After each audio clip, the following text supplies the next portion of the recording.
तो नदियां दिन रात दौड़ते दौड़ते एक दिन समुद्र में विलीन हो जाती हैं। क्या कोई भी समुद्र किसी नदी को अपने पास बुलाता है? किसी समुद्र ने किसी नदी को पत्र दिया कि आओ मेरे में समाहित हो जाओ? नहीं। और इतना ही नहीं, नदियों पर आप कितना भी बांध बना लीजिए, उनको कितना भी रोकने का प्रयास करिए, नदियां आगे बढ़ते बढ़ते समस्त बाधाओं को पार करके एक ना एक दिन समुद्र में जाकर विलीन हो जाती हैं। महाराज बोले, जी गुरुदेव।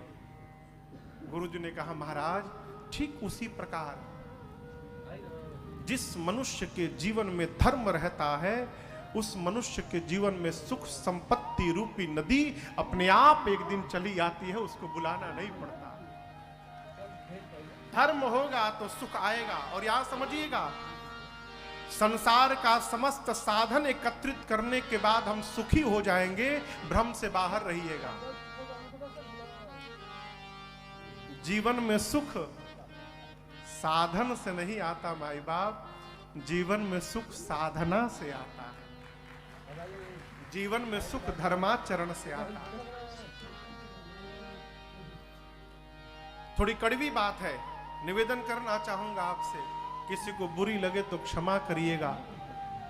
घर में जिस धन से भोजन जा रहा है, वो धन बहुत शुद्ध होना चाहिए। किसी प्रकार के सब प्रकार के रुपए को खरीद कर धन अन्न घर में न ले जाया जाए भोजन के लिए। क्यों? जिस प्रकार से धन लिया जाएगा, उस धन का प्रभाव हमारे मन पे पड़ेगा, और विकृत धन होगा तो मन को विकृत कर देगा। इसलिए घर में भोजन जिस धन से जा रहा है, वो धन शुद्ध हो, वो अपनी पसीने की कमाई हो, ईमानदारी के कमाई का धन हो, उसी को घर में भोजन में प्रयोग किया जाए।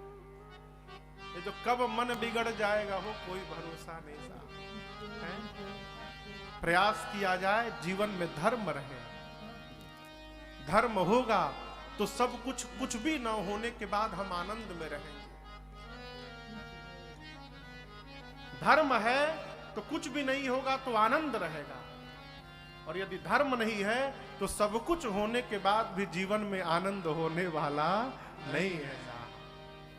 यहां चक्रवर्ती जी से कहते हैं, गुरुदेव, धर्मशील व्यक्ति के पास सुख संपत्ति रूपी नदी स्वतः दौड़ कर आती है। और महाराज, आपके धर्म के बारे में कोई क्या बताएगा? अरे राजन रामा सरिस सूत जागे,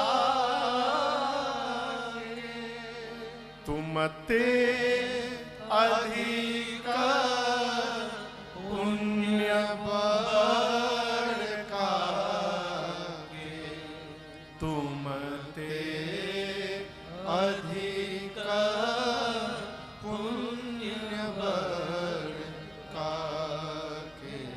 गुरुदेव ने कहा, महाराज,